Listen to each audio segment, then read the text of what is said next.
Good evening दोस्तों। चलिए हम आज challenge day 55 and running duration 1 hour 19 minute होने वाला है। तो चलिए आज का चैलेंज डे कंप्लीट करते हैं, उसके बाद हम मिलते हैं।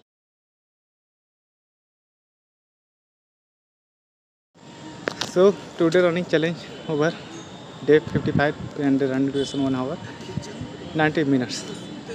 तो कैसे हैं आप सभी? आप ज़रूर बताइए आप सभी का कैसा चल रहा है दिन आज के समय में। गर्मी के समय में तो कहीं ना कहीं आप सभी का भी अच्छा चल रहा होगा। मेरा कहने का मतलब गर्मी से हालत ख़राब होगा, फिर भी आजकल जो बीच में जैसा गर्मी था उससे काफ़ी राहत मिल चुकी है। तो चलिए, जब उतना गर्मी झेल ही चुके हैं तो ये तो गर्मी नॉर्मल हो चुकी है। तो आप हर दिन की बात ही ज़रूर डेली कुछ नया अपने लाइफ में ऐड कर रहे होंगे, चाहे वो एक अक्षर का हो चाहे कोई भी चीज़ हो, यानी ऐड करना भी चाहिए। ताकि अगर डेली नया ज़िंदगी का शुरुआत कर रहे हैं तो डेली कुछ तो नया सीखना चाहिए ना। अगर रिपीटेशन भी ज़रूरी है। जो पुराने अगर आप कर चुके हैं तो क्या वो पुराना जो भी आप प्रोफेशन में हो या कोई भी चीज़ ले सकते हैं तो वो रिपीट होता है और वो अच्छी बात है। इससे पता चलता है कि आप भी ज़िंदा हैं, क्योंकि मर जाने के बाद ही नहीं रिपीट होता है, क्योंकि आप चले जाते हैं और आप जानते हैं कहाँ जाते हैं। ओके, तो कैसा चल रहा है आप सभी का अपना लाइफ हो या आपके प्रोफेशन में जो भी हो, या जो आप कर रहे हैं प्रोफेशन में बोल दिया तो वही हुआ, या जो आप हेल्थ के लिए कर रहे हैं, वेलनेस के लिए क्या काम कर रहे हैं। हेल्थ और वेलनेस आज के समय में दो ऐसा फील्ड है जहाँ पे आपको हमेशा डिमांड बनने वाली है और रहने वाली है लाइफ टाइम तक। यानी जब तक मानव रहेंगे तब तक हेल्थ का डिमांड रहेगी और वेलनेस का डिमांड रहेगी, और साथ में एजुकेशन का तो डिमांड रहेगी।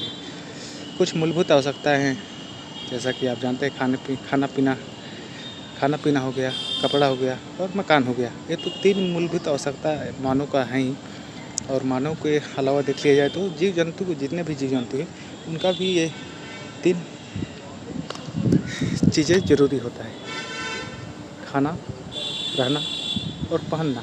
तो चलिए, पक्षी के जो भी जीव जंतु है तो उनको तो नहीं कहा जा सकता है कि उनका 2 चीज़ें ज़रूरी है, खाना और रहना और पहनना। फिर भी आजकल के देख सकते हैं जितने भी आपको जो भी वाइल्ड एनिमल्स है या जो भी आप देखते हैं एनिमल्स को पालते हैं तो वो कपड़े ज़रूर पहनते हैं। कहीं ना कहीं उनको बॉडी के लिए भी आरामदायक है।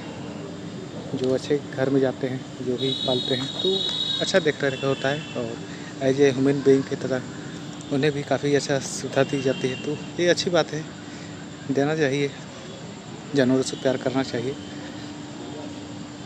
ओके, तो आप ज़रूर कमेंट में बता सकते हैं आपके पास अगर कोई होगा, कोई जानवर से आपको लगा होगा ज़्यादा, या आप कोई भी जानवर को पाले होंगे। ओके, आपको देखते होंगे जो अधिकतर जानवरों में आपका डॉग होते हैं जो सबसे लॉयल होते हैं, और डॉग को अगर पालते हैं तो आपका लाइफ टाइम आपका साथी बनकर रहता है, आपका कहना मानता है, या हर चीज़ में आपका, यानी अगर आप अकेला भी है तो आप एक डॉग पाल लेते हैं तो आपका लाइफ अच्छे से कट जाती है, और ये अच्छी बात है। तो आप ज़रूर कमेंट में बताइएगा। ओके, तो चलिए, अभी देखा जाए तो कल अगर आपने देखा होगा निफ्टी और सेंसेक्स तो सबसे हाईएस्ट लेवल पे गई थी, और लोगों ने भर भर के पैसा लगाया। और ये बेसिकली जो पोल निकला था आपका कौन जीत रहा है, ये पोल, उसके बेस पे बीजेपी को तो 400 पार दिखाया गया, लेकिन आज रिजल्ट कुछ और ही रहा। फिर भी जो भी रहा अच्छा है। एक मजबूत विपक्ष का होना भी ज़रूरी है, क्योंकि जब मजबूत विपक्ष होता है तो वो अपने बातों को काफ़ी अच्छे तरह से सरकार के सामने रख सकता है, और वो अपने अपने बोल सकता है कि कैसे अगर मैं सरकार में रहता तो मैं ऐसा करता वैसा करता। क्योंकि अगर आपने वेस्टर्न कंट्री में देखा होगा तो उसमें काफ़ी उन लोगों में थोड़ा सा भी, क्योंकि सभी एजुकेटेड होते हैं और वो जानते हैं क्या चीज़ों की आवश्यकता है। फर्स्ट बार तो उनको हेल्थ, रहना खाना और जो भी है मूलभूत आवश्यकता आपका जॉब, जिससे कोई भी आदमी अपना जीवन बसर कर सकता है। ओके, तो ये सभी चीज़ों पर फोकस रहता है, और सबसे अच्छी बात है स्वास्थ्य भी एजुकेशन में, और ये सभी में ज़्यादा फोकस करते हैं। और खासकर जो भी हमारे पिछड़े राज्य हैं, खासकर बिहार, झारखंड, ये सभी आपको काफ़ी इनमें विकास की आवश्यकता है। और इनमें बेसिकली अगर एजुकेशन सिस्टम सुधार दिया जाए, हेल्थ सेक्टर में सुधार कर दिया जाए, तो कहीं न कहीं धीरे धीरे आपका जो भी है बेस्ट वे से ग्रोथ करने लगेगा और राज्य की तरफ। और बेसिकली जो आपका पलायन की समस्या है, तो पलायन का समस्या बेसिकली है क्या? तो ऐसा नहीं कि मान लीजिए आप हर एक फैक्ट्री यहाँ पे लगा दीजिए, ऐसा भी नहीं संभव है। क्योंकि जो फैक्ट्रियाँ जैसे पोर्ट के नज़दीक, सी के नज़दीक होना चाहिए, तो वो वहीं लगाया जाए तो वहाँ से माल सस्ता पड़ेगा। और जो हो सके यहाँ पे जैसे झारखंड से आपका कोयला निकलता है, तो बिहार झारखंड में यहाँ पे वैसे कंपनियों को लगाया जा सकता है जहाँ पे आपका कोयला की मात्रा डिमांडेबल हो, हाई डिमांडेबल हो। जैसे कि आपने देखा होगा भेलसेल, जो भी लोहे की कंपनियाँ होती है, उनको जो कई बार क्योंकि खदान से लोहा नहीं निकलता है ना, तो वहाँ से उसे गलाया जाता है और उसके बाद उसे डाला जाता है, लोहा तब निकलता है। ओके, प्योर आपका बनता है। और उसमें कई तरह का आपका निकल, जस्ता आपको मिलाकर कई मतलब मजबूत से मजबूत आपको स्टेनलेस या आयरन का निर्माण किया जाता है। तो ऐसे फैक्ट्री को लगाया जा सकता है। और बेसिकली जो जिसका पानी का ज़्यादा डिमांड है, तो बिहार में तो नदियाँ भर के है, और आप जानते हैं तो यहाँ पानी की कमी नहीं है। तो यहाँ पे वैसे फैक्ट्री का भी आपको लगाया जा सकता है, जिससे आपका पानी की पूर्ति आसानी से हो जाएगा और यहाँ से रोज़गार भी उत्पन्न हो जाएगा। तो ऐसे फील्ड देखना चाहिए। और यहाँ पे मत्स्य, क्योंकि बिहार में सर्वे के अनुसार जो है मत्स्य आपका पालन सबसे ज़्यादा स्कोप है मत्स्य पालन में बिहार राज्य में। फिर भी यहाँ उतना लेवल से नहीं हो पाता है मत्स्य पालन। तो ये कहीं न कहीं एजुकेटेड करने की आवश्यकता है, जो भी हमारे मत्स्य विभाग है। तो ज़्यादा से ज़्यादा किसानों को अगर एजुकेटेड करें तो वो अच्छे खासे अपने आय को केवल धान या गेहूँ या दाल से बेहतर आपको अर्न कर सकते हैं। और जो आंध्रा से आपका आता है मार्केट मछली यहाँ पे लाना पड़ता है, तो उसका भी सप्लाई नहीं होगा, तो जिससे आपका भाड़ा का दाम भी बच जाएगा। और भाड़ा का दाम बचेगा तो आपका महंगाई भी नियंत्रित में आ जाएगा, क्योंकि भाड़ा में ही आपका 1 लाख से ऊपर पैसा आपका लग जाता है। तो ये काफ़ी सोचने की बात है। तो चलिए सरकार इसमें काम करे तो अच्छी बात है। और जो भी हमारे और जिससे रोज़गार उत्पन्न होगा तो ऑटोमेटिक सरकार उसे देगी, तो ये अच्छी बात होगी ना। तो जिससे सरकार का जो मोरल है, नैतिक जिम्मेवारी है, बेसिकली ये मूलभूत आपका क्या कहते हैं, हमारे जो मूलभूत जिम्मेवारी का जो फंडामेंटल राइट है, मौलिक अधिकार है, तो मौलिक अधिकार में इसे न डाल के आपको DPSP में डाल दिया गया, तो जिसके कारण ये सरकार चाहे तो ही आपको इसे अनिवार्य बना देगी कि आपको रोज़गार देना ही है। तो समझ सकते हैं सरकार रातों रात गिर जाएगी। कोई भी सरकार के पास ना ही पैसा है उतना, और ना ही इतने लोगों के पास एम्प्लॉय देने का सरकार के पास पैसा है, ना पावर है। ओके, तो वहीं धीरे धीरे काम करे तो ये अच्छी बात है। पर कोई भी सरकार नहीं देखा गया है कि काम किया है बिहार में, कोई भी बड़ा फैक्ट्री अभी तक आया है। तो ये और यूपी गवर्नमेंट के पास तो काफ़ी कंपनियां आ रही है और प्रस्तावित भी है कई कंपनियों का जो न्यूज़ कर रहे हैं। तो इससे अच्छी बात क्या हो सकती है।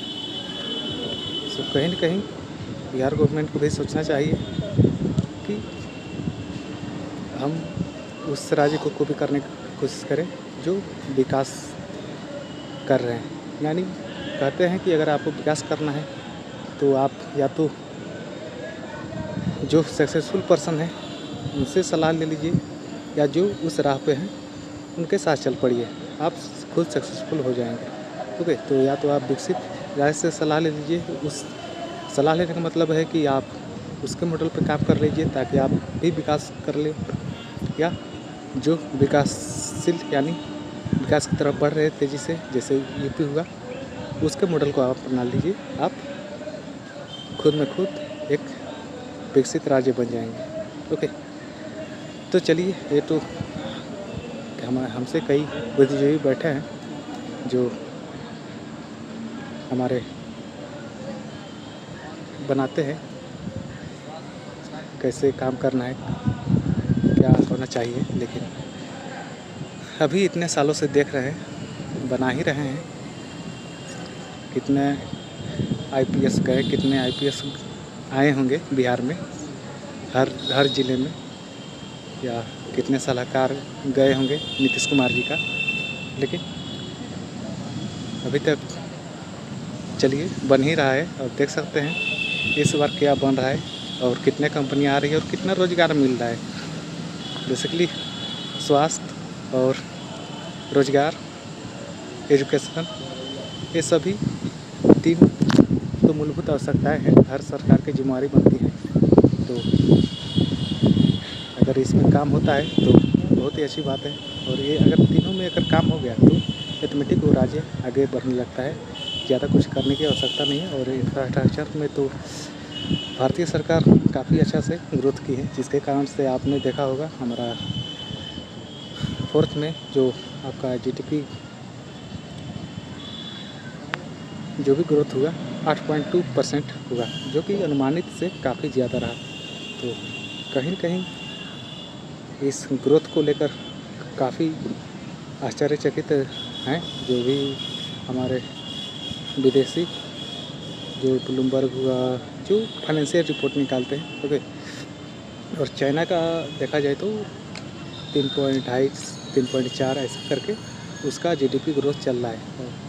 तो चलिए, चाइना के पास हमसे कई गुना आपका आर्थिक इकोनॉमी बन चुका है, आर्थिक पावर बन चुका है। 1 ट्रिलियन इकोनॉमी का वो रखा है, और हम तो अभी 5 ट्रिलियन भी नहीं पहुंच पाए हैं। पर चलिए, हमारा शेयर मार्केट 4 ट्रिलियन से पार हो चुका है। तो एक खुशी की बात है कि हमारे बीच में जो भी है लोगों के पास पैसा है और वो भर भर के शेयर मार्केट में पैसा लगा रहे हैं, जिससे शेयर मार्केट बूम पे चल रहा है। और हर बार देखा गया है एग्जिट पोल जब भी आता है उसके बाद अगर बीजेपी गवर्नमेंट आती है तो कहीं न कहीं शेयर मार्केट आपको हमेशा बढ़ते हुए दिखाया जाता है, या हमेशा बढ़ा है अभी तक के सर्वे के अनुसार देखा गया है। ओके, क्योंकि 2014 से पहले 2019 में भी बढ़ा था। तो ऐसे जब जब बीजेपी गवर्नमेंट रिपीट हुई है, क्योंकि बीजेपी गवर्नमेंट को पूंजीवादी गवर्नमेंट बोला जाता है, धनिकों का शासन बोला जाता है। ओके, तो अगर धनिक पैसा जो भी है, पूंजीवादी जो भी जिसके पास वो टैलेंट है, सिंपल सी बात है, कोई भी अगर साम्यवादी विचारधारा को ही अगर आप अपना लेते हैं टोटली, तो आप वेनेजुएला बन जाएंगे। वेनेजुएला को आप हालत देख सकते हैं, जो वर्ल्ड का बिगेस्ट ऑयल रिजर्व रखकर भी उसके पास देखिए आज ना पीने का पानी है, ना खाने का सामान है। तो ये काफ़ी बड़ी कहीं न कहीं राजनीतिक अस्थिरता इसका कारण बना। हमेशा सैंक्शन रहा है आपका अमेरिका का, अभी और अभी भी चल रहा है। कहीं न कहीं ये काफ़ी दुर्भाग्यपूर्ण है। तो ऐसा ही अगर हम कैसे ग्रोथ कर सकते हैं, तो सिंपल सी बात है, आप साम्यवादी विचारधारा को, क्योंकि सरकार ही प्रमोट कर देती है साम्यवादी विचारधारा कि अमीर पैसा अर्न करेंगे ज़्यादा से ज़्यादा, उनसे टैक्स लिया जाएगा, कॉर्पोरेट टैक्स हो चाहे कोई भी टैक्स हो, और उनसे टैक्स लेकर गरीबों में पैसा बांटा जाएगा। तो ये सरकार तो कर ही रही है। जैसे कि पैसा बांटने का मतलब ये नहीं कि आपके खाते में 15 लाख रुपए डिपॉजिट कर दिया जाएगा। तो पैसा बांटने का मतलब जैसे उनसे पैसा लेकर जो सामाजिक कल्याण हो रहा है, जितने भी आपका गवर्नमेंट जो भी गवर्नमेंट स्कीम चलाती है, वो आपका कहाँ से पैसा आता है, जो डायरेक्ट टैक्स, जो जीएसटी होता है, ये सभी जो भी टैक्स कलेक्शन होता है उसके माध्यम से ही आपका जो भी है लोगों को सहायता दी जाती है। तो कहीं न कहीं ये अच्छी बात है। और इसके लिए अगर या तो आप ज़्यादा से ज़्यादा पैसा अर्न करें ताकि आपका भी पैसा जाए गवर्नमेंट के पास, और गवर्नमेंट के पास पैसा तो जाएगा ही, टैक्स देंगे ही, उसके बाद भी आप अलग से भी अपना, जैसे अजीत प्रेम जी के नाम सुने होंगे, तो उस सबसे धनी व्यक्ति होते, लेकिन अगर उनके सुनते हैं तो डेली वो दान देते हैं, लगभग 37,000 करोड़ के आसपास शायद डेली। ओके, तो कहीं न कहीं ये आपका व्यक्तिगत ये आपका भावना है, मामला है। तो ऐसा ही अगर आप ज़्यादा पैसा अर्न करते हैं तो ज़्यादा समाज के कल्याण कीजिएगा। पर कुछ लोग होते हैं, जैसे आपने देखा होगा विजय माल्या जैसे लुटेरे, जो इंडिया में तो भर भर के पैसा कमाए, लेकिन टैक्स देने के नाम पे वो पैसा लेके भाग गया, और कहीं न कहीं ये दुर्भाग्यपूर्ण रहा। ओके, तो ऐसे कई पर अब सभी जो भी पूंजीवादी है, जो भी पैसा अर्न करते हैं, व्यापारी हैं, तो सभी को एक ही कैटेगरी में अगर आप तोलते हैं तो ये आपकी भूल होगी। तो सभी को आप साथ लेकर चल सकते हैं, आप सोच सकते हैं। और कहीं न कहीं अगर आपको क्या लगता है, अगर आप पूंजीवादी लोग पैसा नहीं अर्न करेंगे तो कैसे चलेगा? सपोज दैट साम्यवादी, क्योंकि जितना भी अगर आप रसिया साम्यवाद विचारधारा था, तो रसिया को देख लीजिए, फिर भी वो अंततः उसको भी समझ में आ गया, और वो भी पूंजीवादी अर्थव्यवस्था भी समय में है। और तो कहीं न कहीं सभी सरकार को मालूम है कि अगर टोटली साम्यवादी तरीके से चलते हैं तो गवर्नमेंट नहीं चलने वाली है, क्योंकि जो टैलेंटेड है वो तो पैसा अर्न करेगा ही कहीं पे भी जाकर, पर अगर उनको रोका जाए तो ये कभी नहीं संभव है। जैसे मैंने एक कंट्री का नाम दिया आपका वेनेजुएला, जहाँ पे अगर आप देखेंगे अभी महंगाई, तो आप जान के अचंभित हो जाएंगे। और वहाँ का सरकार, वहाँ के जो भी बनाने वाले थे, सरकार के सलाहकार थे, उन्होंने बोल दिया कि आप महंगाई को दूर कर सकते हैं, पैसा को बांट दीजिए, पैसे की छपाई कर दीजिए। और वेनेजुएला सरकार ने दबा के पैसा छापा और खूब गरीबों खूब लोगों में पैसा बांट दिया, जिसके कारण अब पैसा का वैल्यू रह गया जीरो। क्योंकि मान लीजिए एक फ्रिज है और लोगों के पास भर भर के पैसा है, तो सिंपल सी बात है, सभी लोग फ्रिज खरीदने निकले तो जिसको ज़्यादा पैसा जो देगा उसको फ्रिज मिल जाएगा। अब लोगों के पास तो पैसा है लेकिन सामान ही नहीं है, तो वही है, अगर पैसा अगर आप बांट के चलते हैं, छाप कर समझते हैं कि आपको गरीबी मिटा दिया जाएगा, कंट्रोल कर लिया जाएगा इन्फ्लेशन, तो ये आपकी सबसे बड़ी भूल होगी। जैसे अमेरिका अभी कोरोना के समय में काफ़ी पैसा बांटा था, तो उसका भी जीडीपी अभी के समय में देखते होंगे काफ़ी गड़बड़ चलता है। कई पश्चिमी देश तो फेल ही मारने की स्थिति में आ गए, माइनस में इनका ग्रोथ चला, पर भारत ने संभाल लिया। रसिया से आपको सस्ता ऑयल खरीद कर और उसे महंगे दामों में उसे रिफाइन करके महंगे दामों में आपको पश्चिमी देशों को एक्सपोर्ट कर यानी रसिया के पास यानी भारत के पास तेल का तो कुआं है नहीं उतना, खुद का डिमांड पूरा करने के लिए दूसरे देशों पर निर्भर करता है। लेकिन कोरोना के समय में खूब एक्सपोर्ट किया, खूब पैसा कमाए लोग, जो भी गवर्नमेंट कंपनियां हैं या आपका रिलायंस जैसे प्राइवेट कंपनियां हैं। तो चलिए, आपदा में अवसर था हमारा और काफ़ी अच्छा रहा। इसलिए अगर आपने देखा होगा तो इन्फ्लेशन रेट आपका जो भी आरबीआई का एज ए गाइडलाइन है 6 से 7% ही रहना चाहिए, तो उतना ही हमारा 6 से 7 के बीच हमारा इन्फ्लेशन रेट वेरिएबल करता है। तो कहीं कहीं हमारा महंगाई इन्फ्लेशन आपका नहीं है, उसे कंट्रोल पे ही रखा गया है। तो हर चीज़ का दाम बेसिकली लोग कहते हैं महंगाई, तो महंगाई तो है ही। तो हर कोई मान लीजिए पहले 7वां वेतन नहीं था, तो उस समय आपने जो भी खाने पीने की चीज़ थी तो वहाँ पर तो आपका उस समय सस्ता था।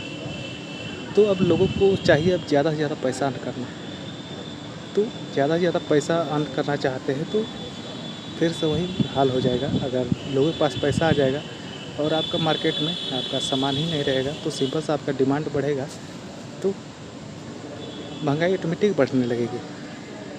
तो सप्लाई की पूर्ति कम होगी और डिमांड बढ़ेगा तो महंगाई बढ़ेगी। तो आप समझ सकते हैं, ओके। तो अगर आप 7वां वेतन लागू होते ही आपने देखा कि आपको पैसा सभी का सैलरी आपका कई गुना बढ़ गया, बहुत से ज़्यादा बढ़ गया, तो आपके लोगों के पास पैसा आ गया, तो सिंपल सी बात है, तो सामान का दाम तो बढ़ेगा ही। तो यही है, अगर लोगों के पास ज़्यादा पैसा अगर आप दे देते हैं, तो ये आरबीआई का काम होता है कि लोगों के पास से पैसा कैसे निकाला जाए, और लोगों के पास पैसा कम हो जाता है तो ये आरबीआई का काम होता है कि लोगों के पास कैसे पैसा पहुंचाया जाए, ओके।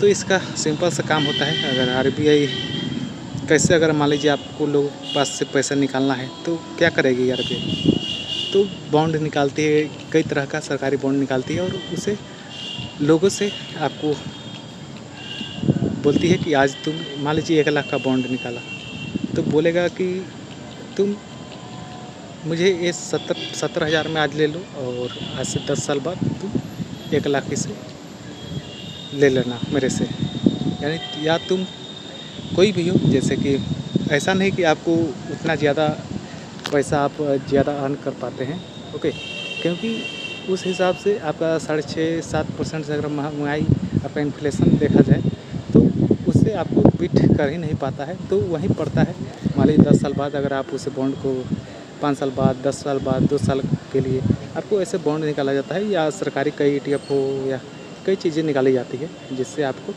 लोगों के द्वारा आपका पैसा मार्केट से लाया जाता है, यानी